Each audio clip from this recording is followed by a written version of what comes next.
नाथ श्री जगन्नाथ मद्गुरु श्री जगद्गुरु मदात्मा सर्वभूतात्मा तस्मै श्री गुरवे नमः।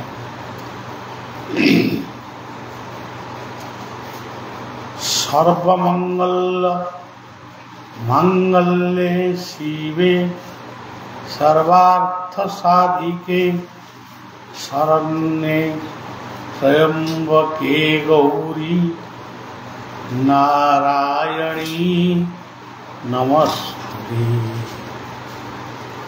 जा देवी सर्वभूतेषु शान्तिरूपेण संस्थिता नमो तस्यै नमो तस्यै नमो तस्यै नमो नमः।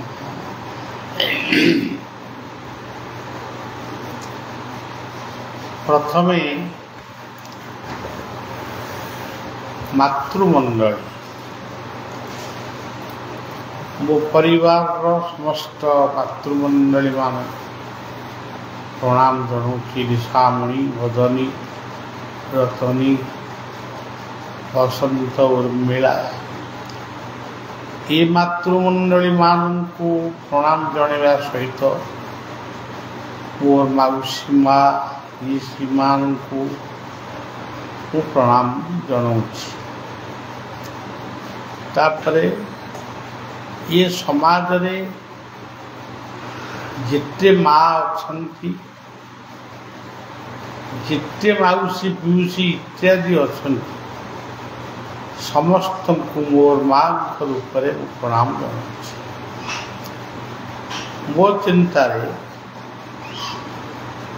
आम छोटिया क्षेत्रर अधिष्ठात्री देवी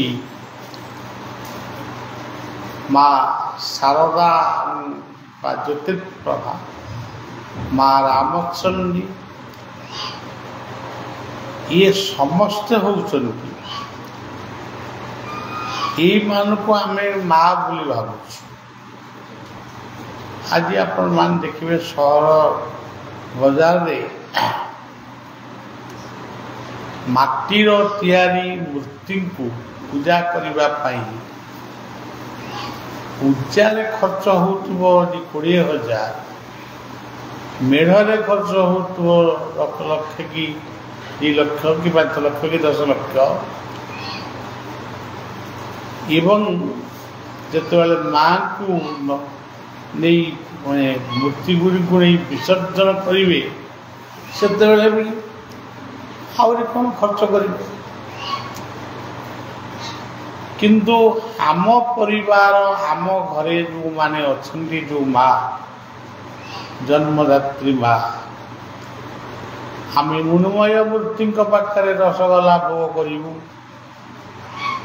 केते प्रकार पणा भोग करूँ किंतु आम परिवार आम माँ मान से भली किसी व्यवस्था नहीं जहाँ अच्छी ताहा होची गौणीय। तेणु सज्जन ये धरित्री होचंती आमर माँ खाली माँ नुहे मंगलमयी माँ माँ धरित्री परे प्रकृति होची आमर आउ गोटे माँ। ये शरत ऋतु एटी जो दुर्गा पूजा होउछंती आंक ना होउछंती शारदीय दुर्गात्सव।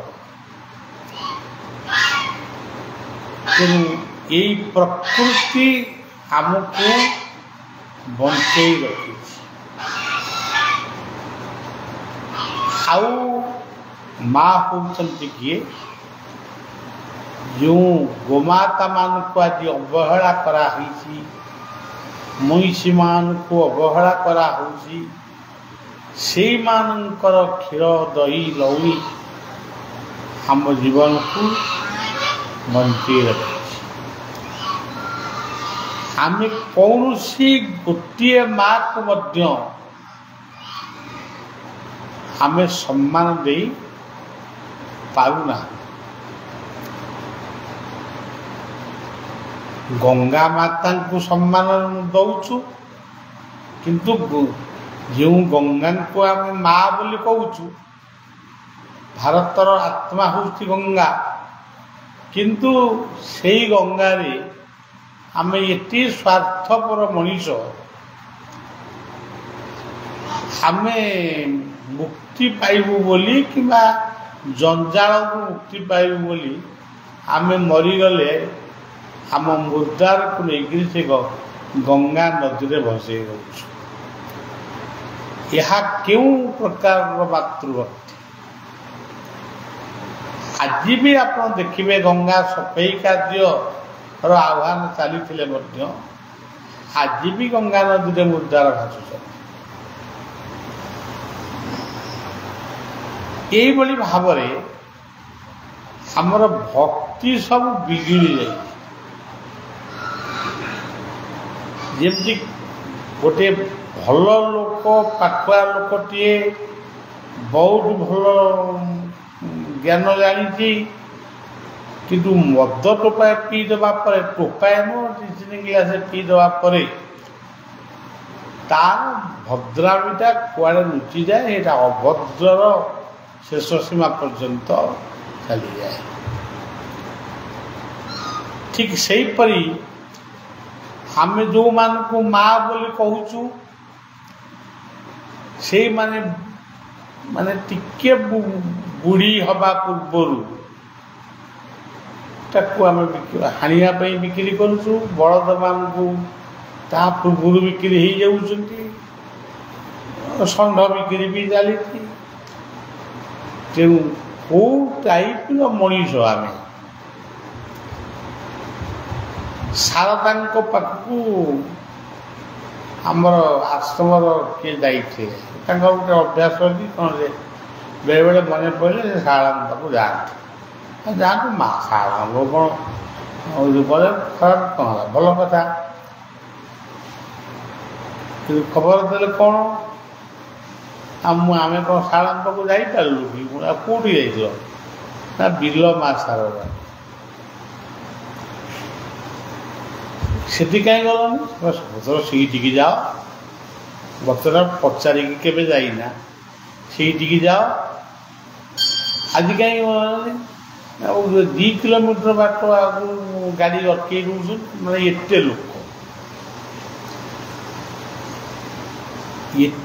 ଲୋକ ଯେ ଆମେ ମା ଶାରଦାଙ୍କ ପାଖକୁ ଯିବା ପାଇଁ ମଧ୍ୟ ଆମକୁ କଟକଣା କରାଯାଉଛି। ତେଣୁ ଆପଣମାନେ ଖାଲି ଏତିକି ବୁଝନ୍ତୁ, ଘରେ ପିଠା ହେଇଥିବ, ପଣା ହେଇଥିବ, କ୍ଷୀରି ହେଇଥିବ, ଖେଚୁଡ଼ି ହେଇଥିବ, ମା ପୁଅ ଝିଅ ଆମେ ସମସ୍ତେ ବସିକି ତାକୁ ଖାଉଥିବା, ସେଇ ଯେଉଁ ଆନନ୍ଦ, ସେଇଟା ମୋତେ କାହିଁ ଲାଗୁନି ଯେ ଏଇ ଯେଉଁ ଦର୍ଶନକୁ ଯିବା ପାଇଁ ଯେଉଁ ଭିଡ଼ ଲାଗିଛି, ସେ ଭିଡ଼ ଦର୍ଶନରେ କିଛି ଅଛି। କୋଟି କୋଟି ଟଙ୍କା ଆଜି ମଣିଷ ଖର୍ଚ୍ଚ କରୁଛି କେବଳ ପୂଜା ନାଁରେ ଧର୍ମକୁ ଆଖିଠାର ମରା ହେଉଛି। ଆଉ କିଛି ଲୋକ ଅଛନ୍ତି ବୁଲିବେ, ମଣିଷ ବୁଲିଲେ ମରେ, ବାଉଁଶ ଫୁଲିଲେ ମରେ। ଏତେ ଆଡ଼େ କାହିଁ ବୁଲୁଛ? ଆଜି ମହାସପ୍ତମୀ, କାଲି ମହାଷ୍ଟମୀ, ଟିକେ ମା ବୋଲି ଚିନ୍ତା କରୁନା, ଜପ କରୁନା। ନାଇଁ ତାଙ୍କର ଅଭ୍ୟାସ ହେଉଛି ବୁଲିବା। ଇଏ ଗୋଟେ ଗ୍ରୁପ ଗଲେ, ଆଉ ଗୋଟେ ଗ୍ରୁପ ଅଛନ୍ତି ଆପଣ ଦେଖିବେ, ଆପଣମାନେ 3 ଦିନ 4 ଦିନ ହେବ ଲକ୍ଷ୍ୟ କରୁଥିବେ ଆମ ସକାଳ 6ଟାରୁ ରାତି 9ଟା 10ଟା ପର୍ଯ୍ୟନ୍ତ ବଳିଆ ଗୋଟେ ମଣିଷଟା ଟିକିଏ ବି ମୋତେ ସମୟ ନାହିଁ। ଇଏ ଦଳେ ଗଲେ, ସିଏ ଦଳେ ଆଇଲେ, ସିଏ ଦଳେ ଗଲେ, ଏ ଦଳେ ଆଇଲେ, ସେ ଦଳେ ଗଲେ, ଏ ଦଳେ ଆଇଲେ। ଏ କାହିଁକି ତୁମେ ମୋ ଆସିଛ ତାର ବି କିଛି କାରଣ ନାହିଁ, ତାର ବି କିଛି ଆନ୍ସାର କିଛି ନାହିଁ। କ'ଣ ନା ଆପଣଙ୍କୁ ଦେଖିବାକୁ ଆଇଲେ, ଦେଖିଲ ଯାଉନା, ଠାକୁରଙ୍କୁ ଦେଖିଲଣି, ଠାକୁରଙ୍କ ପ୍ରାର୍ଥନା କଲଣି, ଠାକୁରଙ୍କ ଆରତୀ ଦର୍ଶନ କଲଣି, ଠାକୁରଙ୍କ ପାଖରେ ଭୋଗ କଲଣି, ଦୀପ ଜାଳିଲଣି, ସେ ତ କିଛି କରୁନ। ଏଇଠି କ'ଣ ମାନେ ବଳିଆକୁ ଘେରିକିରି ବଇଛ, କାହିଁ କ'ଣ ପାଇଁ ବଇଛ? ମୁଁ ସେଇଭଳିଆ ଜଣେ ବାବା କେବେ ବି ହେଇନଥିଲି, ଆଜି ବି ହେଇନାହିଁ, କେବେ ବି ହେବି ନାହିଁ। ବରଂ ତମେ ମାନେ ଏମିତି ଜଞ୍ଜାଳ କଲେ, ଗାଡ଼ିଟିଏ ପ୍ରଭୁ ମୋତେ ଦେଇଛି, ମୁଁ ଗାଡ଼ିରେ ବସିକିରି ନର୍ମଦା ଆଶ୍ରମକୁ ପଳେଇବି, ବର୍ଷକୁ ଥରେ ଓଡ଼ିଶା ଆସିବି। କ'ଣ ଦରକାର? ଆଜି ଆମେ ପ୍ରବଚନ ମୁଁ କରିବି ବୋଲି ମୋ ପାଖକୁ ଆଉଛନ୍ତି ଲୋକ, ତାଙ୍କ ଧାଡ଼ିରୁ ଜଣାପଡ଼ୁଛନ୍ତି ଆଇଛନ୍ତି ମୋତେ ନେବେ। 20 ଜଣ 30 ଜଣ ଲୋକ ଆସିବେ, କ'ଣ ମୋତେ ଟେକିକି ନେବ? ଯଦି ଏତେ ପ୍ରବଚନ ତୁମେ ଶୁଣିଲା ବାଲା, ତେବେ ପ୍ରବଚନ କେତେ କ'ଣ ଶୁଣୁଛ? ତମ ଗାଁରେ କେତେ ଜଣ ଗଞ୍ଜେଇ ଛାଡ଼ିଲେଣି, କେତେ ଜଣ ମଦ ଛାଡ଼ିଲେଣି, କେତେ ଜଣ ଗୁଟୁକା ଛାଡ଼ିଲେଣି, କେତେ ଜଣ ସିଗାରେଟ ଛାଡ଼ିଲେଣି, ତାର ଗୋଟେ ଲିଷ୍ଟ ଆମକୁ ଦିଅ। କେତେ ଗଛ ବର୍ଷା ଦିନେ ଲଗେଇଛ, ତାର ଲିଷ୍ଟ ଦିଅ। କିଛି ତ ନାହିଁ। ଆମେ କ'ଣ ଗୋଟେ ଗପୁଡ଼ା ଲୋକ ହେଇଛୁ? ଆମ ରେଡ଼ିଓ ସୁଇଚ୍ ଅଫ୍ କରିଦେବ, ଆମେ ଗପିବୁ, ତୁମେ ଶୁଣିବ। ତେଣୁ ଶୁଣିବ କେଉଁ କଥା? ଶୁଣିବା ବି ଗୋଟେ ଭକ୍ତି। ସେ କଥାଟା କ'ଣ? ସେ ଶୁଣିବାଟା କ'ଣ? ମୁନିମୁଖ ବେଦର୍ଶନ ପୂର୍ଣ୍ଣ କଲା ସାମବନ, ଉଠିଲା ଗଗନ ଭେଦି ଉଚ୍ଚେ ଓଙ୍କାର। ଶୁଣ ଓଙ୍କାରର ପ୍ରତିଧ୍ୱନି। ବେଦେଷୁ ଯଜ୍ଞେଷୁ ତପସୁ ଚୈବ ଦାନେଷୁ ଯତ ପୂର୍ଣ୍ଣ ଫଳଂ ପ୍ରଦୀତ। ଶୁଣ ବେଦର ସଙ୍ଗୀତ, ବୈଦିକ ସଙ୍ଗୀତ। ଶୁଣ ଗୁରୁଜନ ମାନଙ୍କର ଆଦେଶ ଆଦର୍ଶ। ସେ ତମଠାରୁ କ'ଣ ଆଶା କରନ୍ତି ତାକୁ ତୁମେ ଭାବୁଛ କି?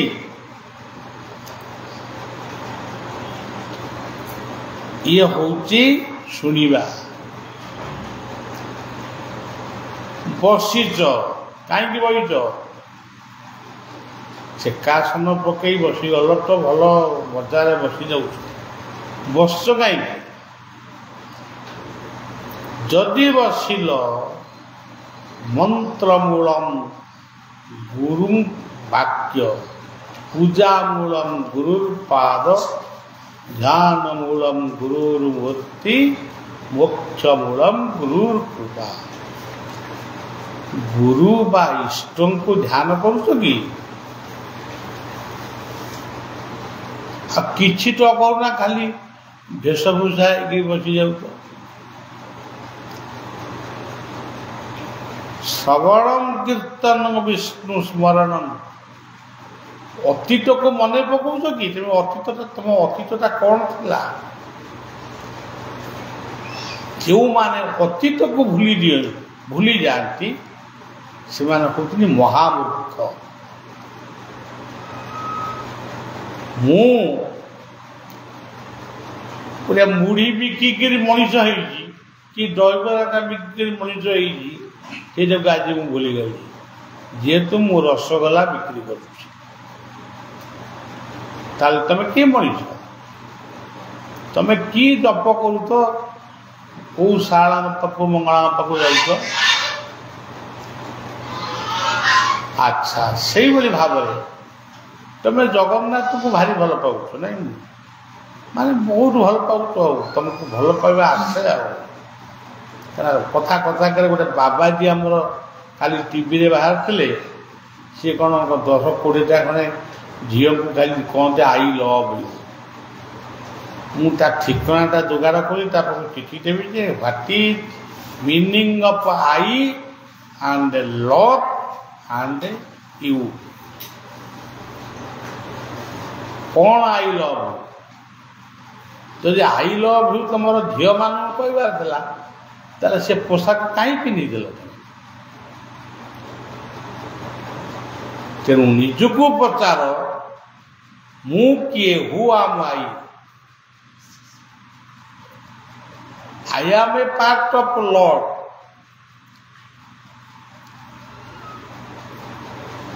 Love, what is love? Love, obedient, eternal, sweet version, ଏସବୁ ମିଶିଲେ ତୁମେ ଲଭ୍ ହବ ନା। ଆଉ ତମେ କି ଲଭ୍ ଜାଣିଛ? ତୁମେ କିଏ? ତୁମେ ବି ଆତ୍ମା। You are a soul, I am a soul, both same and one. ଆତ୍ମା ଏକ, ଆତ୍ମା ସବୁବେଳେ always, soul is one, supreme soul is one. ତୁମେ କ'ଣ ବୁଝିଛ? ସବୁ ଖାଲି ବସି ଯାଉଛ ଚିକ୍କଣ ହେଇକିରି, କଥା ଶୁଣି ଯାଉଛ, କିଛି ଲାଭ ନାହିଁ। ଏ କଥାକୁ ସେ କଥା, ସେ କଥାକୁ ଏ କଥା ବସି ଗପୁଛ। ଏତେ ଗପ ତୁମେ ଶୁଣିଛ? ଗୋଟେ ଟୁଆଁ ଟୁଇଁ ଗପର ମାନେ ବୁଝେଇନ ଦେଖିବା। ତୁମେ ତ ବହୁତ ଗପିଲା ବାଲା ହେଇଛ। ଆମେ 7 ଦିନ ପ୍ରବଚନ ଦେଲୁ, କିଏ କହୁଛି ଆମେ 10 ଦିନ ଦେଲୁ, କିଏ କହୁଛି ଆମେ 15 ଦିନ ଦେଲୁ। କ'ଣ ଗପିଲ? ସେ ଗ ଆଉ ପଟି କ'ଣ? ଗତିର୍ ଭର୍ତ୍ତା ପ୍ରଭୁ ସାକ୍ଷୀ ନିବାସ ଶରଣଂ ଶ୍ରୁ, ଗୁରୁ ଗୋବିନ୍ଦେ ଦିଅ ମନ, ସେ ହେଉଛି ଗ। ପ କେ? ନମଇ ନୃସିଂହ ଚରଣ, ଅନାଦି ପରମ କାରଣ। ତମେ କୋଉ ଗପ ଜାଣିଛ? ବର୍ତ୍ତମାନ ମହାଭାରତ କହିବ, ଭାଗବତ କହିବ, ରାମାୟଣ କହିବ। ମୁଁ କହିବି ଟୁଆଁ ଟୁଇଁର ଗପ। ତା ଭିତରେ ଦେଖ ଆମ ଜୀବନ, ଆମ ପରିବାର, ଆମ ସମାଜ ଅଛି କି ନା।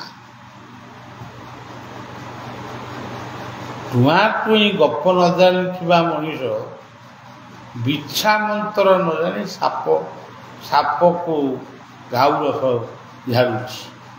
ଏରା କମ୍ବଳ ଏଗୁଡ଼ାକ ବେକାରିଆ ଲୋକ ସବୁ। ତେଣୁ ସଜ୍ଜନ କହିଲେ ତ କଥା ବହୁତ ହବ। ଆପଣମାନଙ୍କୁ ବି କାଟିବ, କହିବ ଆମେ ଦଶହରାରେ ଗୋଟେ ଆଇଥିଲୁ, ଇଏ ବାମୁଣ୍ଡିଆଟା ଏଇଆ ଆମକୁ ଗପୁଛି। ମୁଁ ଦଶହରା କିଛି ବୁଝେନି। ମୁଁ ଚାଷୀ ଘର ପୁଅ ଥିଲି, ମୁଁ ଜଣେ କୃଷକ, ମୁଁ ଜଣେ ଶିକ୍ଷକ କି ମାନେ କିଛି ଇଏ ନୁହଁ, ଏଜୁକେଟେଡ୍ ପର୍ସନ୍ ଲୋକ ନୁହେଁ। ମୁଁ ଜଣେ କୃଷକ। ଏଇ ଦଶହରାରେ 10 ପ୍ରକାର ଧାନ କିଆରିରେ ସୃଷ୍ଟି ହୁଏ। ଏମାନେ ଆଉ ଦଶହରା ହେଇଛି। 10 ଦିଗକୁ ଯିଏ ବ୍ୟାପିକିରି ଅଛନ୍ତି ତାଙ୍କୁ ଚିନ୍ତନ କରିବା। ଜୀବନରେ କର୍ମରେ ଜୟ ଆଉ କର୍ମରେ ଜୟ, ଏ କର୍ମରେ ଜୟ, ଜ୍ଞାନରେ ବିଜୟ ଯଦି କରିବା ସେଗୁଡ଼ାକ ବିଜୟା ଦଶମୀ। 10ଟି ଇନ୍ଦ୍ରିୟକୁ ଶୃଙ୍ଖଳିତ କରିବା, ତାହେଲେ ଦଶହରା ହେବ। ତେଣୁ ଜଗନ୍ନାଥଙ୍କୁ ତୁମେ ବହୁତ ଭଲ ପାଉଛ, ସେଇ କଥାଟା କହି ମୁଁ କଥା ଶେଷ କରିବି। ମୁଁ ବି ଜଗନ୍ନାଥଙ୍କୁ ଭଲ ପାଏ। ତମେ କ'ଣ ଭଲ ପାଉଛ? ଜଗନ୍ନାଥ ଆଚ୍ଛା ସତ୍ୟ ଯୁଗରେ ନୃସିଂହ ଅବତାର ପ୍ରଭୁ ହେଲେ। ଆମେ ତ ଦେଖିନୁ, ଶୁଣିଛୁ ଯାହା ପୁରାଣ। ତ୍ରେତୟା ଯୁଗରେ ରାମ, ଲକ୍ଷ୍ମଣ, ସୀତା, ହନୁମାନ, ଇଏ କେଡ଼େ ସୁନ୍ଦର। ଦ୍ୱାପର ଯୁଗରେ କୃଷ୍ଣ, ବଳରାମ, କି ସୁନ୍ଦର ରୂପ। ଆଚ୍ଛା କଳି ଯୁଗରେ ପ୍ରଭୁ ତମକୁ କେଉଁ ରୂପ ମିଳିଲାନି? ହାତରୁ ଫାଳେ ନାହିଁ, ଗୋଡ଼ରୁ ଫାଳେ ନାହିଁ, ଆଖିରୁ କ'ଣ ହେଲା ପତା ନାହିଁ, ଇଏ କି ରୂପ? ଏ ରୂପ ତୁମେ ହେଲ କାହିଁକି? ତମକୁ କ'ଣ କିଛି ମିଳିଲା ନାହିଁ? ହାତ ଗୋଡ଼ କିଛି ମିଳିଲାନି? ସିଏ ହେଇଛନ୍ତି ଆମରି ପାଇଁ। ସେ ଜଣାଉଛନ୍ତି ମୁଁ ଯେଉଁ ରୂପରେ ଅଛି ତମେ ମୋତେ ବହୁତ ପୂଜା କରୁଛ, 36 ନିଜ 56 ଭୋଗ ଦେଉଛ। ମୁଁ ସେତିକିରେ ଖୁସି ନୁହେଁ। ମୋରି ଭଳି ଇଏ ସମାଜ ଭିତରେ ଯେଉଁ ମଣିଷମାନେ, ପଶୁପକ୍ଷୀମାନେ ଅଛନ୍ତି, ସେମାନଙ୍କୁ ଯଦି ସେତିକି ସେବା ଦେଇପାରିବ ତାହେଲେ ମୁଁ ଖୁସି। କିଏ ଗୋଟେ ଛୋଟା କୁଦା କେପା ଅନୁକୁ ଦେଲାନି ଖାଇବାକୁ? ଏ ଦଉଛନ୍ତି ଗୋଟେ ଗ୍ରହ ମେଣ୍ଟିବା ପାଇଁ।